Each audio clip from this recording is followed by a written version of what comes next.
Imagine waking up one day to find that Apple has quietly ditched Qualcomm, the company behind the 5G modem in almost every iPhone for the past 5 years. Sounds impossible, right?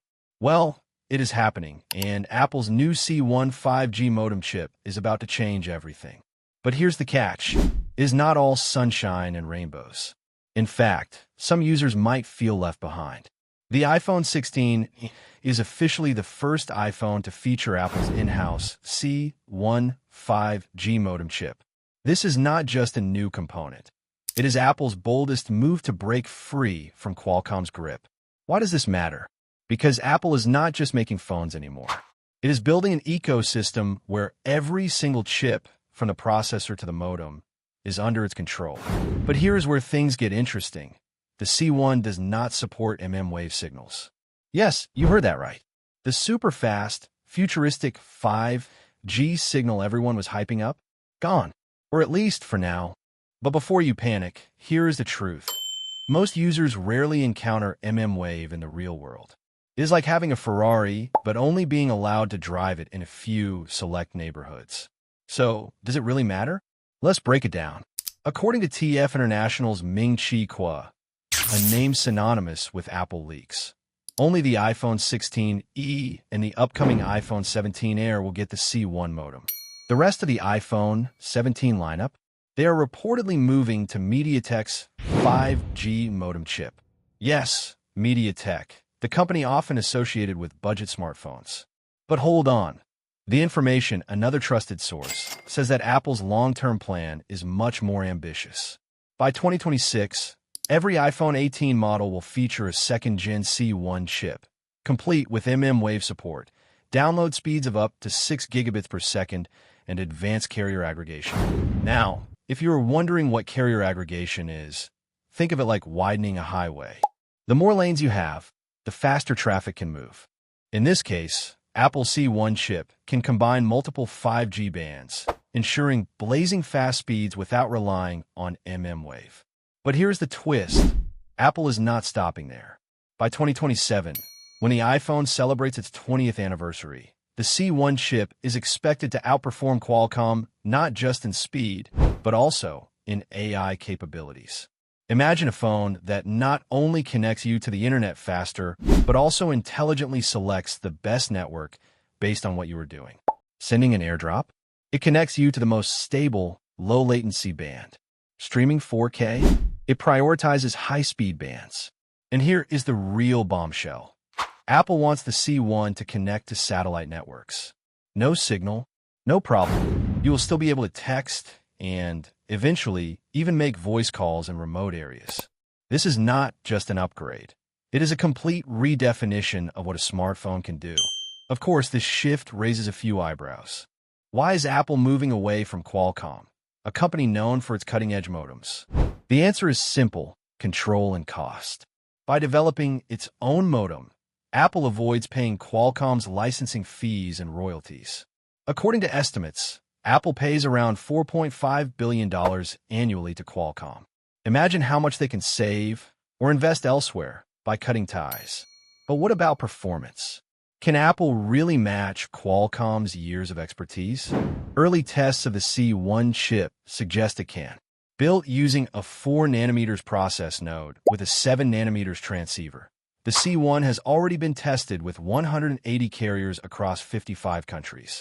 That is not just promising, it is Apple saying, we are ready. So, what does this mean for you, the everyday iPhone user? If you're buying the iPhone 16e or the iPhone 17 Air, you are stepping into Apple's future, a world where every part of your phone speaks the same language, optimized for efficiency and performance. But if you are sticking with other iPhone 17 models, those with MediaTek's modem, you might feel like you're getting a second-tier experience. And here is where the debate gets heated. Will MediaTek's modems truly match Qualcomm's reliability, or will they fall short, leaving users frustrated? Drop your thoughts in the comments. Apple versus MediaTek. Who do you trust more? Looking ahead, Apple's plan is clear: a unified chip that combines the main processor and the 5G modem into one powerful component. This would not just make iPhones faster, but also more efficient, extending battery life and enhancing AI-driven tasks. Johnny Sruji, Apple's Senior VP of Hardware Technologies, calls the C1 the most complex tech ever designed by Apple. And coming from the company that gave us the M1 and M2 chips, that is saying something. But here is the final curveball. What if this is just the beginning? Apple's satellite connectivity ambitions hint at a future where your iPhone is always online, no matter where you are, mountaintop, desert, or middle of the ocean. So what do you think? Is Apple's C1 modem the future of smartphones? Or is it a risky gamble that could backfire? Will ditching Qualcomm make iPhones better or leave users stuck with less reliable connectivity? Share your thoughts below. Let us know where you stand. And if you found this breakdown insightful, do not forget to like, subscribe, and hit that bell icon. Trust me, you will not want to miss our deep dive into the next big Apple reveal. See you in the next one. Is Apple finally breaking away from Qualcomm for good? A new report reveals surprising details about the 5G modem chips in the upcoming iPhone 17 lineup, and the changes could have a big impact. For years, Apple has relied on Qualcomm's Snapdragon 5G modem chips to power the cellular connectivity in its iPhones. But with the recently announced iPhone 16e, Apple has started moving toward its own in-house C1 5G modem. This shift is expected to continue with the iPhone 17 Air, which will also use the C1. However, Apple's strategy for the rest of the iPhone 17 series is where things get interesting. While some reports suggest that Apple will stick with Qualcomm for most models, a new report claims that Apple is planning to use a 5G modem chip from MediaTek instead. If true, this would mark a major shift as MediaTek has never supplied modem chips for iPhones before. One key limitation of Apple's C1 modem is that it does not support mmWave, the fastest type of 5G signal. But since mmWave coverage is very limited and hard to find in most places, many users might not even notice this missing feature. Apple seems to be focusing on building its own modem technology step by step before completely phasing out Qualcomm. Apple's long-term plan for its C1 modem is ambitious. Reports suggest that by 2026, Apple will introduce a second-generation version of the C1, which will add mmWave support and achieve download speeds of up to 6 gigabits per second. It could also support 6-carrier aggregation for better network performance, allowing the phone to combine multiple frequency bands for faster speeds. Looking even further ahead, Apple wants to celebrate the 20th anniversary of the iPhone in 2027 by making the C1 modem better than Qualcomm's Snapdragon modem. Apple hopes its modem will not only match Qualcomm in speed but also outperform it in artificial intelligence features. The company is even working on making its modem compatible with satellite networks, allowing users to send text messages or even make calls in areas where there's no cellular signal. Another interesting goal for Apple is to eventually combine its main processor with its modem chip into one powerful component. This would improve efficiency and possibly allow for even thinner devices. Apple's Senior Vice President of Hardware Technologies, Johnny Sruji, has called the C1 the most complex piece of technology Apple has ever designed, showing just how much confidence Apple has in its in-house modem. By moving away from Qualcomm, Apple also stands to save money. Right now, Apple has to pay Qualcomm both the licensing fee and royalties for every iPhone that uses its modem. By developing its own modem, Apple can cut those costs while gaining more control over its technology. So, what does this mean for future iPhones?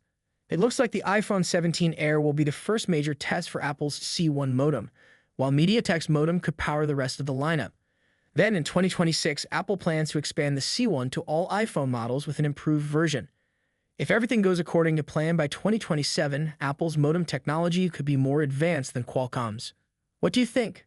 Is Apple making the right move by switching to its own modem chips, or should it stick with Qualcomm? Let me know your thoughts in the comments. And if you found this video helpful, don't forget to like and subscribe for more updates on Apple's latest tech. Samsung is getting ready to launch 3 new Galaxy A series smartphones: the Galaxy A56, Galaxy A36, and Galaxy A26. These devices have already surfaced in certification listings and benchmark results, giving us a glimpse of what to expect. However, Samsung has now indirectly confirmed their existence by listing them on its official website, making their arrival more certain. Recently, Samsung published the support page for the Galaxy A26, confirming the phone's existence. While this was a clear sign that the device was on the way, there was no official mention of the Galaxy A56 or A36 until now.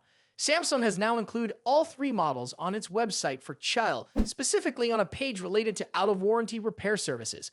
The listing reveals the retail names and model numbers of these phones, making it the first time Samsung has officially acknowledged them. Samsung's decision to list these models together strongly suggests that they will be launched at the same time. This wouldn't be surprising, as the company followed a similar strategy last year when it introduced the Galaxy A55 and A35 together. Reports indicate that Samsung might unveil the Galaxy A56, A36, and A26 as early as next month. While the webpage provides information on screen replacement costs for various Galaxy smartphones, it does not include pricing for display repairs on these three upcoming models. This is likely because Samsung has not officially launched them yet. However, the fact that they are now appearing on the website suggests that their release is imminent. The upcoming Galaxy A series phones are expected to bring several improvements over their predecessors. Leaks and rumors suggest that the Galaxy A56 will feature a more powerful chipset and improved cameras, making it a solid option for those looking for a mid-range device with premium features. The Galaxy A36 is expected to fill the gap between the budget-friendly A26 and a more powerful A56, offering a balanced mix of performance and affordability. Meanwhile, the Galaxy A26 is likely to be the most budget-friendly of the three, catering to users who need a reliable smartphone without spending too much. One of the most anticipated aspects of these devices is their design. Samsung has been refining the look of its Galaxy A series smartphones, and these new models are expected to continue that trend. Recent leaks suggest that they may feature slimmer bezels and a more modern aesthetic, aligning them with Samsung's flagship Galaxy S series.